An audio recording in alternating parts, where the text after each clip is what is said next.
Hello, good morning, congratulations, you made it through day one of our Sugar Detox Challenge, and congratulations, you are on to day two. Welcome, I'm so excited to be chatting with you. We've gotten so many amazing questions that I'm so excited to answer for you. So first of all, I want to know from you, how did day one in the Sugar Detox Challenge go for you? So let me know in the comments how you're feeling, and if you had any crazy cravings at the end of the day. For me personally, and for most people that I've talked to, really the end of the day after dinner is when we have the most cravings. So let me know in the comments here. So if you struggled last night, if you had ridiculous cravings for sugar at the end of the day, just know that that's common and you're in good company. But I'm going to give you some tips here right now that's going to help set you up for success and help you feel a little bit better, hopefully going into tonight. So the thing that we talk to our clients about is what we call our habits for massive impact. These are 5 habits that we know will have the most impact in your life that you'll be able to sustain for the rest of your life. And it's interesting, we're a personal training business, but 4 of these habits are nutritionally related. So I'm going to give them all to you, and then I'll tell you the one strategy out of all of these that I think is going to set you up for success and help decrease your sugar cravings at the end of the day today. So the first habit for massive impact is start your day every day with breakfast. You received an email from us this morning about that. Breakfast is so important because it's, like you probably never heard before, the most important meal of the day. It's going to set you up to have great energy levels throughout the day, and also help you make better decisions by the time you get to your next meal. Research has shown that people are much more able to make better decisions earlier in the day in terms of nutrition versus later in the day. And I don't know about you, but that's very true for me. I can do an excellent job being on point with my nutrition all day long, get to the end of the day, and that's when I'm craving my sweets the most. So start your day every day with breakfast, a healthy breakfast, and if you check your email, you receive some of our favorite suggestions for healthy breakfasts there. The next one is nourish yourself consistently throughout the day. And that's the habit that I want to talk about more. So I'll skip it for now. The next one is whole foods only. So if it came from the earth or had a mother, we're going to recommend it. Drinking half your body weight in fluid ounces daily in water so that you're properly hydrated. So that's what it is nutritionally, and it sounds really basic, but it's intentional, because if you go out there and you research like how to live healthy or what diet should I go on to lose weight, you are going to get bombarded with all kinds of conflicting information. And these are 4 habits nutritionally that we know will set you up for success. And these are 4 habits that we know that you will be able to sustain for the rest of your life. And then the 5th one is get active. Clients that train with us just 3 sessions a week, that's all they need to do. Show up, our trainers take care of everything for them. Okay, so back to the habit that I believe will make a big difference for you in terms of craving those sugar cravings tonight. And that really is consistently nourish yourself throughout the day.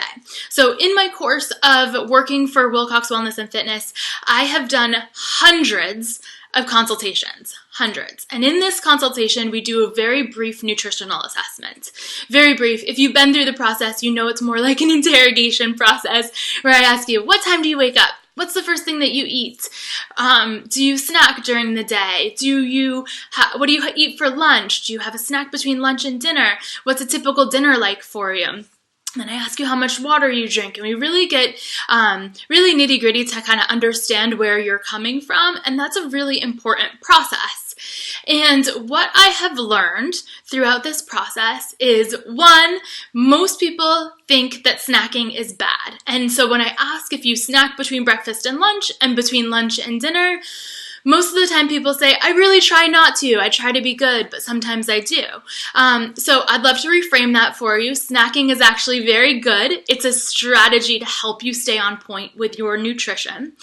And what snacking is going to do is it's going to keep your energy levels up throughout the day. It's going to keep your metabolism burning. And then most important, by the time you get to your next meal, you're not going to be starving. So it naturally will help control the portion sizes. So if you're like me, like if I'm hungry and I'm going into a meal or I'm going to a restaurant, like it doesn't matter. Like I've got goals, whatever's the quickest that's going to get in my belly the fastest, if I'm like really at that point where I'm starving, is what's going to happen. But if I've done a really good job with snacking and nourishing myself throughout the day, I can be a little bit more patient and make better choices for my next big meal. And so what I was going to say about doing these consultations is not a lot of people snack during the day. And what happens is maybe they didn't eat like at all during the day, or maybe they were really good and they had like a good breakfast, like some fruit, and then maybe at lunch they had a green salad, and then maybe they had a normal sized dinner, but then after dinner, like that's when the wheels fall off the bus. And I know this happens to me. This is honestly the habit that I struggle with most in my own personal life. They get hungry, and that's when they crave the sugar. So I know for me, if I miss my snacks between breakfast and lunch and between lunch and dinner, I'm going to be craving sugar at the end of the day. So a couple of months ago, we put out a free guide. I'll link to that in the comments here. It says Healthy Snacking Guide, and snacking really can be a strategy that will help you stay on point in terms of your nutrition.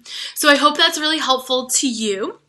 So to the question. So we had some absolutely amazing questions come through, and a lot of them were centered around specific foods, which is awesome. I'm happy to answer these.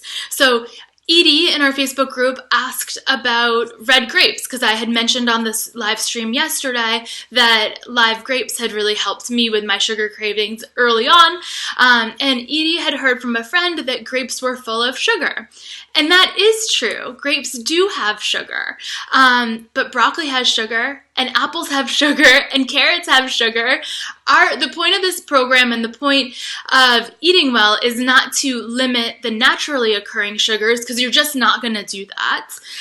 The point of that is to eliminate the sugars that are processed and refined that your body has a really difficult time dealing with.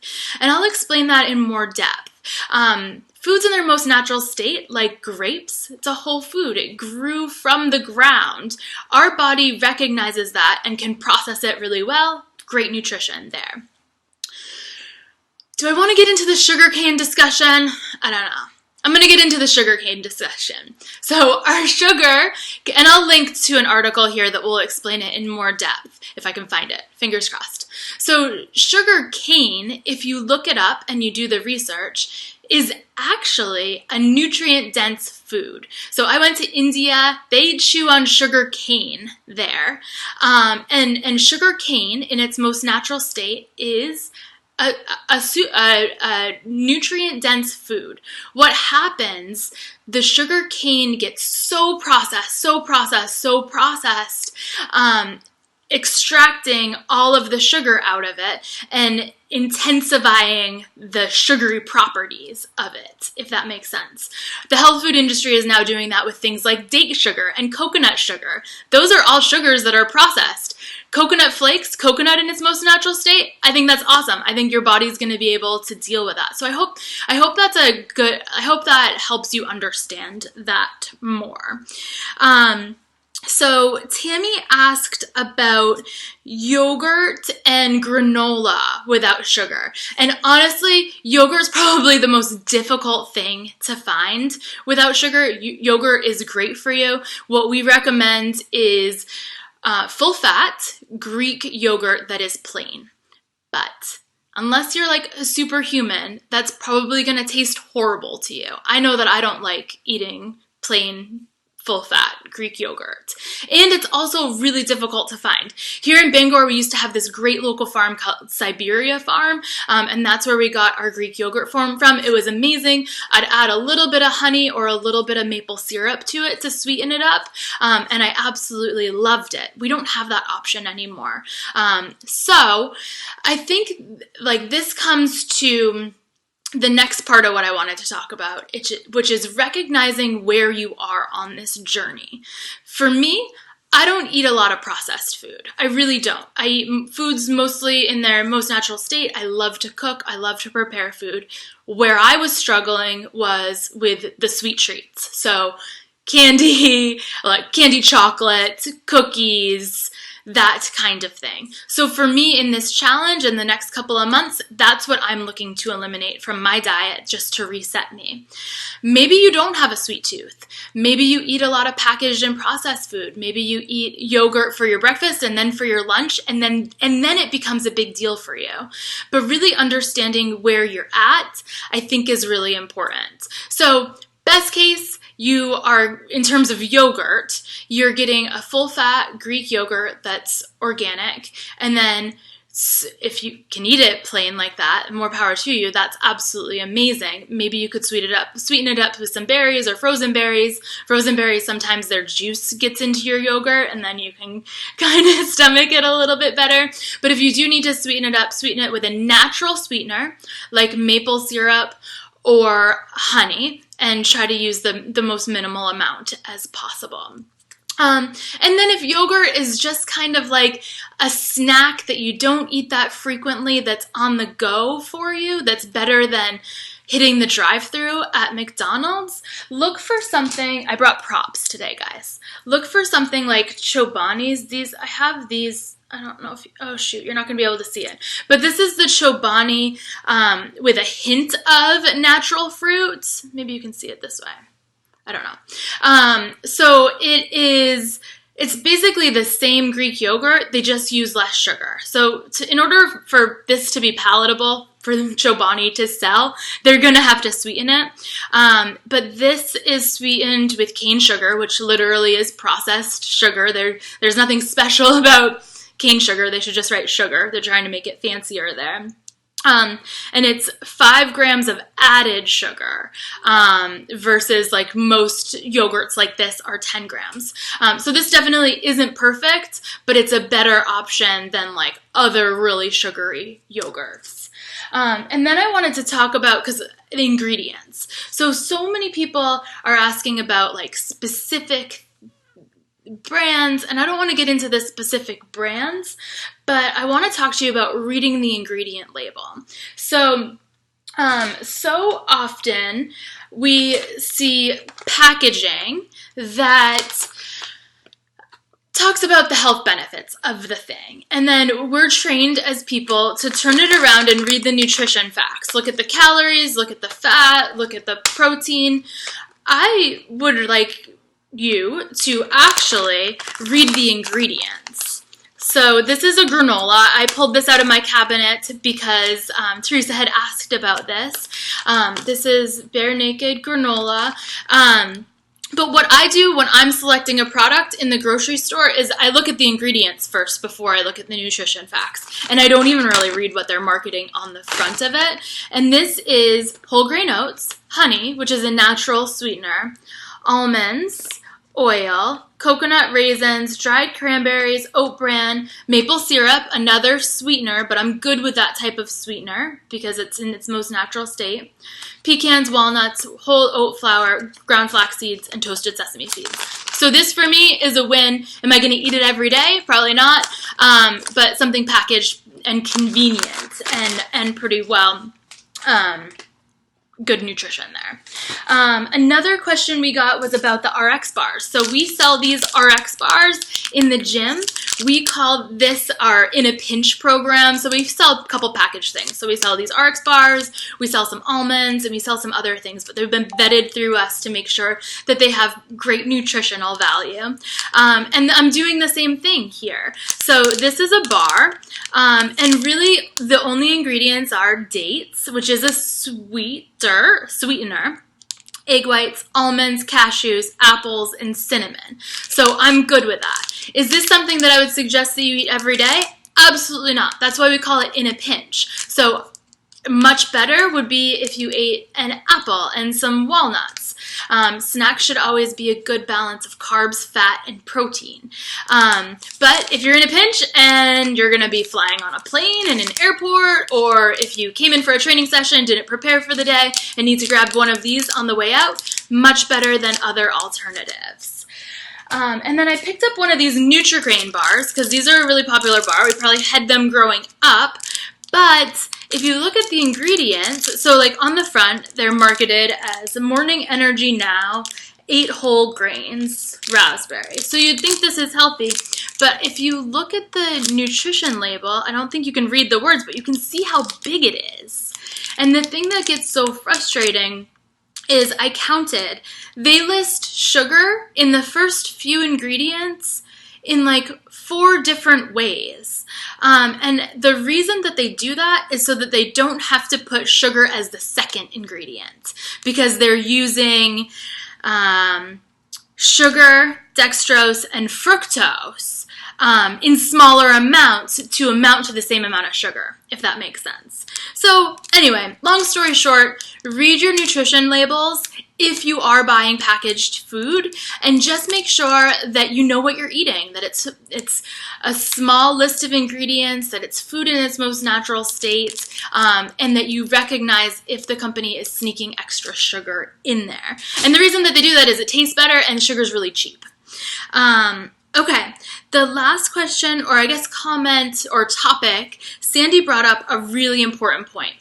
And she talked about how I think her question was, how do I make sure that as I'm eliminating sugar from my diet, that I'm not swapping in salt? And to me, salt means more packaged, processed, refined goodies, if that makes sense. And I think that's a really, really great question, and I think that's a really great point. And all of our tips to avoid sugar are going to apply to that same question. So find something else that you enjoy, like eat a bowl of grapes, be well hydrated, make sure you're nourishing yourself consistently throughout the day so that those cravings don't have a chance to creep in. But I think this more comes back to mindset.